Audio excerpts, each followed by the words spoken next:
In this video, we're going to be taking a look at how we can push our models outside of ZBrush, push them over to XNormal, and then bake out our normal maps in that program.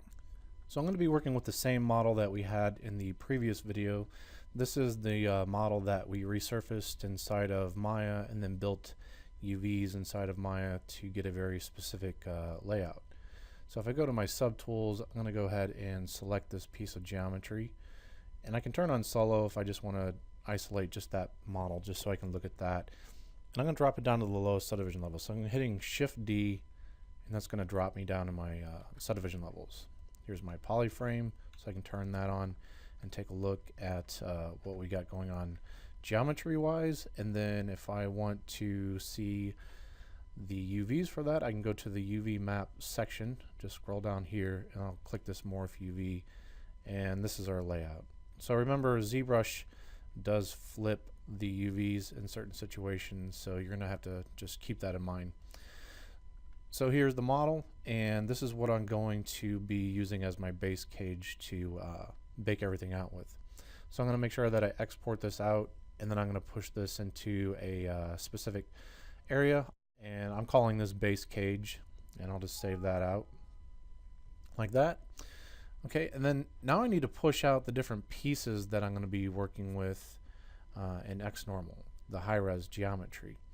So I'm going to go up here to the top. I know I've got, the way I've built this thing out is I've got this head all by itself, and I'll put this on solo so we can just isolate just these pieces. So I've got the head that's nice and high-res all by itself, and if we hover our cursor over this, we can see how many polygons this thing actually is. So this is over 3 million polygons. So that's going to be a pretty huge model, but I'm going to go ahead and push it out anyways. I know that XNormal can handle a pretty large amount of polys. So I'm just going to kick this one out and make it pretty quick. So I'm going to call this head high. So I'm just going to click on that. I've already got one. I'll save that out. And the larger your OBJ file is, obviously it's going to take longer to write that thing out, and the file size is going to be larger. So really I should probably be aiming for 1.5 to 2 million for a section. I've got the body here. If I click on the body on this, if I hover my cursor over this, I'm at, let's see, 12 million, almost 13 million for that. So that I'm going to show you one model, and I'm going to actually use Decimation Master inside of ZBrush to get the polygon count down and still retain this look. So to do this, I'm just going to clone this model. If you hit clone, it'll make a copy of the model and it'll throw it up here in this tray, and it becomes something separate from all these different subtools that we're working with at that point. So here's the clone right here. I'm going to go ahead and click on that, and then now I'm going to go to Z plugins, and I'm going to use Decimation Master. So because I'm going to be working with this for a while, I'm going to click this little icon here, click and drag it over into this area and dock it into this part. So I'm going to open up Decimation Master, and here I'm going to tell it to pre-process the current subtool that we're working with. You could pre-process multiple subtools if you want, but we're just going to work with this one subtool right now. What you're telling ZBrush is it's going to go through this process where it's going to analyze the mesh and figure out what's the best way to reduce the polygon count. After it's done doing this calculation, there's two different ways that we can reduce the poly count. There's a percentage of decimation, so if we put that number to 10%, the total poly count would be 10% of what the total used to be. If we did 50, it's going to be 50%. Or you could be very specific and say in thousands how many polygons you want to kick this thing out to. So if you put 1 as a number for 1K, that's 1,000 polys. If you put 2, that's 2,000. So if you put 100, it's going to be 100,000. And I'm going to pause the video while it does this calculation. Might take a little while. So ZBrush has finished the calculation for this, and now I'm ready to start dropping this down and poly count for this. So I'm going to try 12%. 12% usually seems to be a pretty good number for me to get the look of what I'm looking for, but then still reduce the poly count quite a bit. So I'll just start off with that number and try that out. So I've got 12% here, and if you want to drop it, you actually just click this decimate current. So it's going to go through, maybe just take a second or so and decimate this thing. And you might not even notice a change, which is to look and see that it's actually taken this thing and reduced it, and it's keeping you know, higher density detail. It's got more polys in that area. That just one than the one kind of. So I did sculpt some shapes for some eyelids that goes around here on this, so I'll just export those out. I call those eyes high, and I think I want these extra pieces too that I have, which different like mechanical kind of plug things and screw heads, things like that. Alright, I've loaded up XNormal and I'm ready to start pulling in all the different pieces that we need to do this normal map bake. So I'm going to go to the tab that says Low Definition Meshes, and you can see if you've got a previous session that you did some baking with, it should hold those models. I'm just going to say clear all meshes for this and start new. Okay, so up in this area anywhere here you can just right click and say add meshes, and then you're going to have to navigate obviously to where those pieces sit, and here's my base cage that I saved out. So I'm going to go ahead and open that up, and you can see if we scroll this over, there's different options for how far out these rays need to go from the surface to kind of find the high-res surface to bake the normal map. So there's a distance going out from the surface and then a distance going into the surface, and those will have different results on how it bakes out. So you might have to actually tweak these numbers and try different values to get different pieces to render out. And sometimes you do have to render multiple normal maps and then splice them together inside of Photoshop to get the final thing that you're looking for. Because I just have very rarely seen a normal map bake just go perfectly and there's no cleanup that happens at all.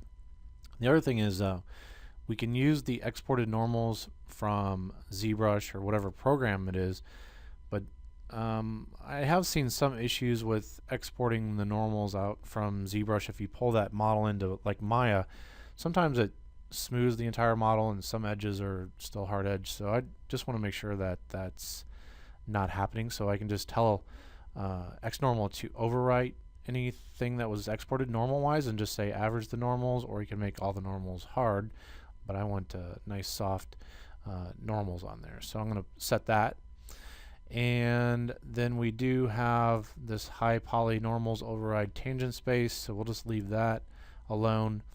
Also there's this default mesh scale, so maybe if your mesh was too small, all your meshes were too small, you could increase the size by just changing this number down here. So once the base cage is loaded in, I'm going to go to the high resolution meshes, and I can say clear all meshes, and I'm going to start over new, and we'll right click and say add meshes. Now I did notice that you can take all the pieces that are high res and you can select like the body, and I'm going to hold down shift and then click this one down here, and it'll select all of these and hit open, and then it throws all those meshes in there all at one time like this. So there are some options for the normals and everything if you want to override that and not use the exported normals. That's possible as well, but I'm going to leave those alone for the high res stuff. So once that's loaded in, we're going to go to the baking options, and we have normal map selected. Here's where you can change your map size. When I'm first starting off, I'll drop this thing down quite a bit, maybe 512 or 1024, just to get that preview and get it to render fairly quick. But I'll just leave it at 1024 like this. And the smaller your map size are, this edge padding, this is how far out around your UV border that you'll get a bleed, because you want a bleed around that. But the smaller your map is, that distance gets to be pretty large, so it's just something to keep in mind. If you have a small map like 512 by 512, you might want to reduce this edge padding to maybe like 8 or something like that. So here's our output. This is where we get to actually save that map, and I made a folder for myself called XNormal, and I've baked out some different maps, so I don't want to overwrite those. I'll just call this body normals, and I'll give it _001 like that. And then if I want to keep saving different versions, I can just change that number there to like 2 or 3, and it'll be pretty easy for that. After this is set up, we're just going to click this generate maps and see what we get, and we should get a preview for this. So I'm just going to push these things over here, and you're going to see it's going to go through this process of actually loading everything into memory. So here's where those high resolution meshes that we kicked out of ZBrush, this is where that part kind of comes into play. So it can handle these larger meshes, but it is going to take longer for you to bake them out. So you might want to go through and use Decimation Master to get the poly count at a reasonable amount. So I'm going to pause the video while it does this process. Actually, there it is. So, and it's gone through and baked this out. You can see there's some issues right here. You can see that the model should have these nice blues and everything, and there's like kind of like these little cracks or little holes that are like this green color like this, and you can kind of see this inside the mouth as well. So what we could do is go to this low definition meshes and then play around with the distances on this. You can try increasing it or decreasing it. I'm going to overwrite the same file I have, so I'm just going to go like 0.25 for this and then go back to this baking options. I'm going to leave it what it is and see if this cleans up any of this area at all. So I'm going to click generate maps, and it's going to go through that process again. So here's the bake that it did, and you can see that some of those issues are going away in the mouth here. So I'm going to do one more and get that distance down even a little bit further. So I'll do like 0.15 and then generate another one. But I do run the risk of these different plugs and things like that. It doesn't look like it's baking those out. So I might just do a separate pass for just the plug information, like these little guys here and here and here. And then I'll go into Photoshop and then I'll splice those two maps together. But I want to try to get rid of any kind of issues that I see with this as much as I possibly can. So I'm going to do generate maps one more time like this. And again, nothing's ever going to be perfect. We just want to try to eliminate as many problems as we possibly can right up front. And then we'll go into Photoshop and we'll clean some of that stuff up. Okay, and here's the results for the map that it baked out. And you can see it's pretty good. So I can live with some of these little things here. I can go ahead and just clean that up. So after I know that that's working okay, I'm going to go to the baking options and I'm going to crank up the resolution higher to the final size and generate my last map. And when that thing is done being created, we'll go ahead and we'll hop on over to Photoshop at that point and we'll take a look at some of the results. Alright, now that the map has been baked out, I'm going to load up Photoshop and then take a look at this map, and I've just opened it up inside of here. So we can see that looks pretty good. Like I said, I don't think I'm getting the full detail that I might want from some of these plugs that I'm looking for, so I might just try a separate bake on those altogether, and maybe just crank up the resolution of it too, and check that out. So here's some of these errors that I was telling you about that you can see right here. So we've got different ways that we can deal with this. We could get the, just like a soft airbrush and then hold down Alt and color pick, and you could paint this stuff out. That's one way of kind of dealing with things. The other thing is you could use the Smudge Tool and kind of take some of the pixels in the surrounding area and then kind of smudge that out, and try not to be too heavy-handed with it. This does work on shapes like this, but if we had some very specific like hard edge thing or whatever, this might not work quite as well. So that's why you want to try to get all the options to work the best that you can up front without having to do some of this stuff by hand. And I could see around the eyes it was doing some things that I don't think that I would like quite so much. So I'm just trying to blur some of this out. So it's not a perfect scenario. Like I said, I've never seen a normal map just bake 100% perfect where you don't have to do any kind of touch-up work at all. So that frame padding that we were talking about earlier, this is this push out right? So it's pushing out from the UV border 16 pixels out is what it was saying. But as you drop the map size down, if it was a 512 by 512, the 16 pixels becomes like a border, you know, pretty darn thick. So you run the risk of maybe this bleeds out into this section or this section here. So it's just something to be careful with. You don't want to ruin your normal map bake because that frame padding is too high. So this looks pretty good. I'm going to go ahead and save that version, and then I'm going to go back to XNormal. So we're going to hop back over here. I'm going to change this to be a version 2 like this, and then I'm going to go to my high definition meshes, and I'm going to turn off everything except for those extra pieces. Okay, like that. So now it's just going to bake out just these different screw heads and plugs and things like that. So I'm just going to go ahead and leave the map size what it is and say generate map, and we'll see what we're getting with this. And I might have to change the depth information, how far this thing is actually baking out at that point. And I think I'm also going to go to this baking options, the frame padding, and I'll just do like 1 for that, just because I'm going to splice this together in Photoshop with the other pieces. So let's go to this low definition meshes, and I'm going to do the distance out. I'm going to put that back at 0.5 and then generate the map and see what we get. And I think I'm probably going to take that frame padding and turn it to 0 because I don't want any kind of bleed out from this thing. So I'll do this and put it at 0, and I'm going to keep pushing out a little bit further.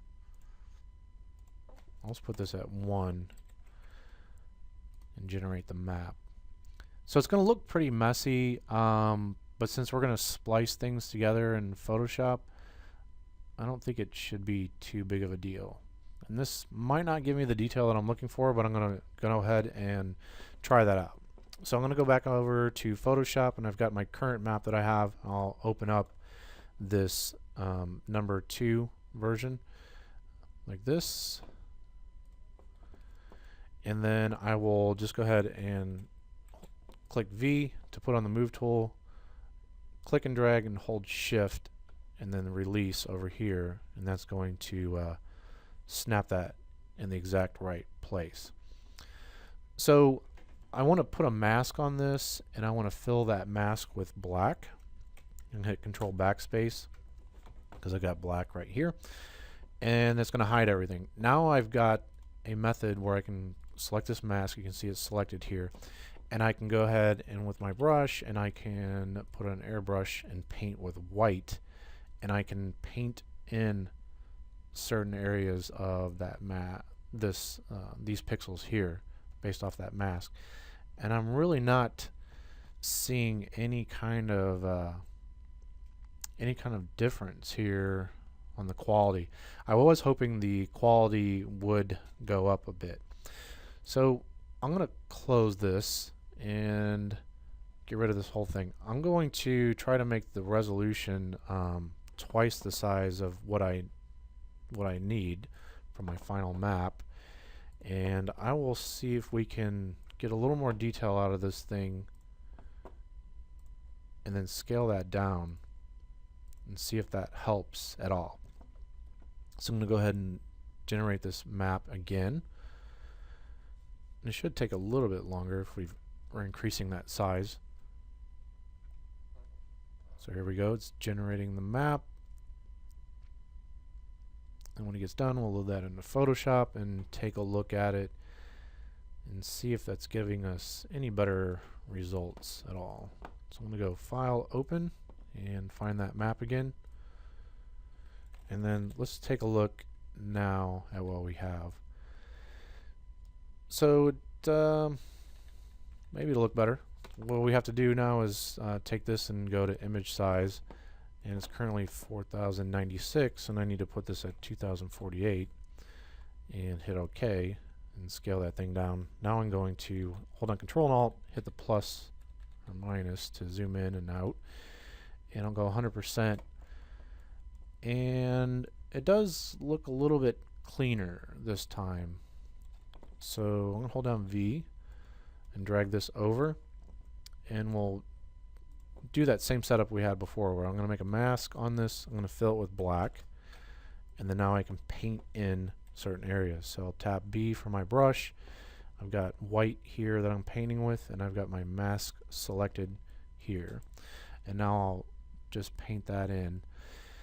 So it's not a huge change, but it is softening some of these details a little bit, like this.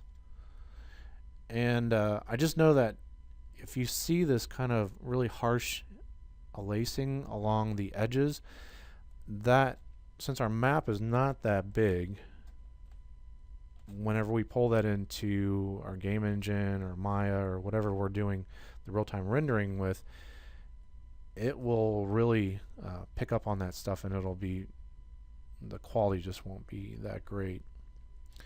So I think this is going to help a little bit. It's not going to be perfect, but it will help a little bit. Okay, so I'm going to keep coming through here and painting some of these edges like this.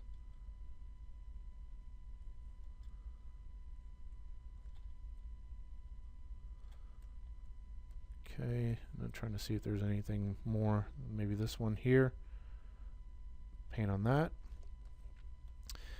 And I think I should be pretty good for that. Okay, so here's my version with XNormal. I'm going to double click this and just say, call it something, just bake. And I can call this something else, plugs. Just, you want to name your layers something that helps you whenever you got to go do some work to it later, or someone else on your team might have to work on it. I'm going to hit Control G, and I'm going to group these things together and call this XNormal.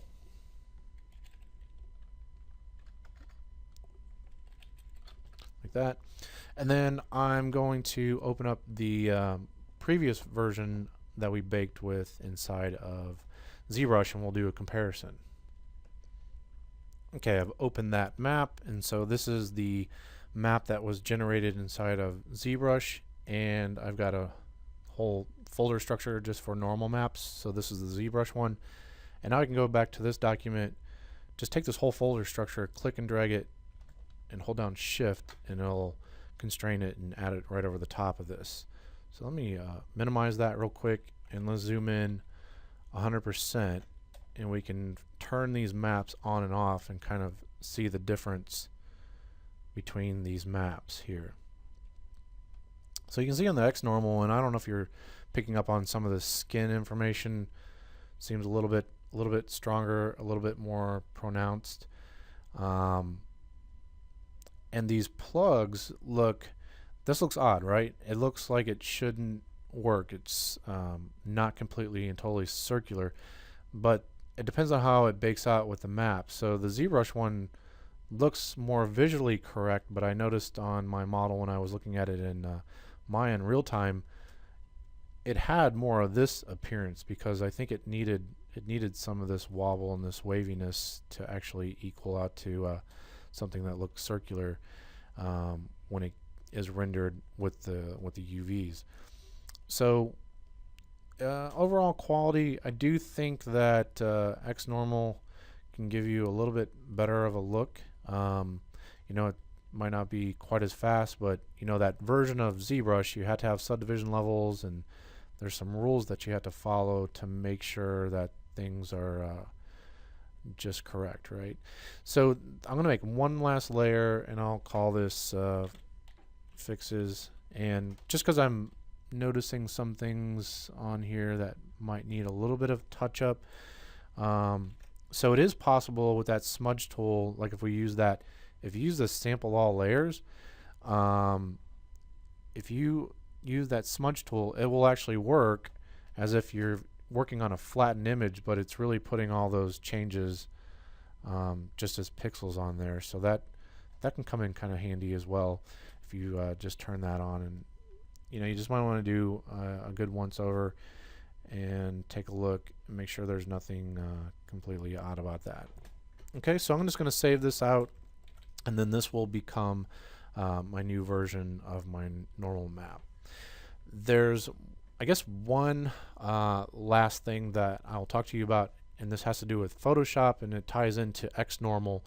But it's, what if we want to paint some like low level details? So I'm just going to take this layer, I just made a new layer, I'm going to fill it with white, and then I'm just going to take my other color and I will make it black like this, and I'll paint into this, and I'll just make this a multiply layer. So since I made a white layer and I'm telling it to multiply, you're not going to see anything once we change it to multiply, because this is white. White multiplied over everything is basically going to give you nothing. But if I draw black on here, you're going to definitely see that. Okay, so I'm going to put it on a brush, and let's say these are like little veins or something like that I'm going to paint on here. So I'm going to make my brush size pretty small, and I'll just go ahead and draw this out like this, like I'm drawing some kind of vein structure.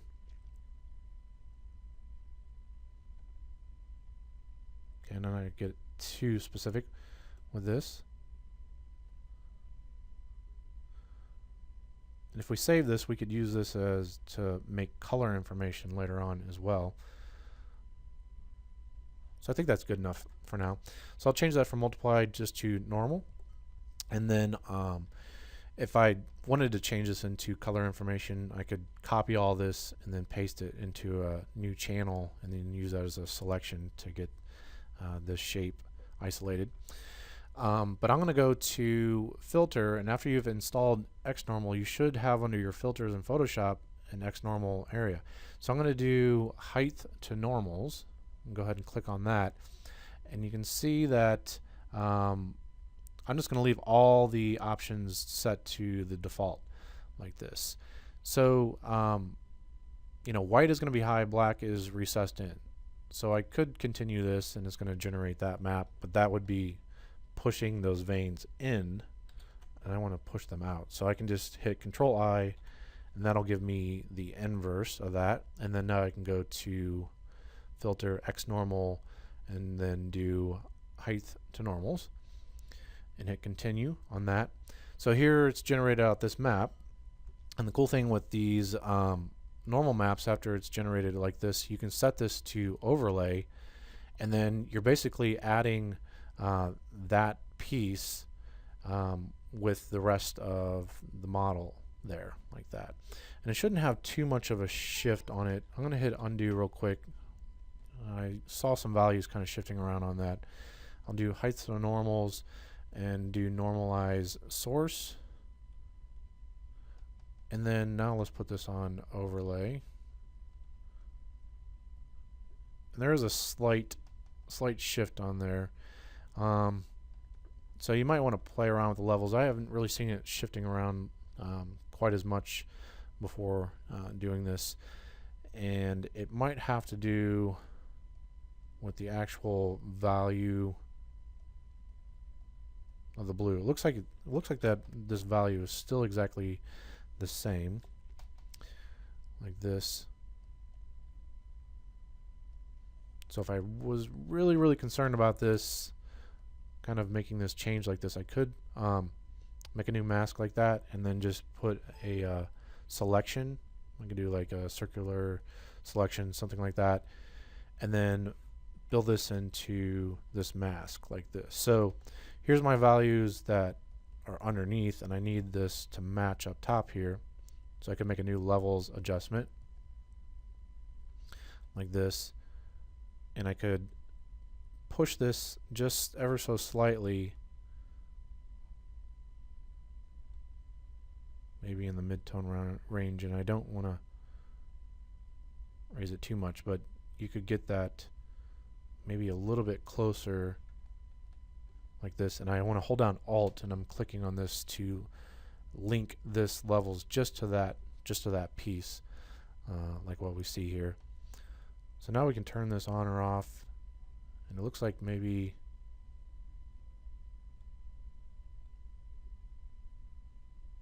need to drop that just slightly. And yeah, it's looking a little better. I am a little concerned that it is changing those values, but I think for the most part that should be pretty good. Also, after you have this done, the strength of this, you know, it's pretty strong right now. If you push it over and you look at it in real time and it looks a little too strong for you, you can always just take this and dial back the opacity of this as well. So it's just hinted at just ever so slightly. So that's how we can go into ZBrush. We can push our models out, bake our normal maps inside of XNormal, and then even use XNormal filters inside of Photoshop to do some hand-painted normal map information and then overlay that over the top of our nice normal map bake that we made.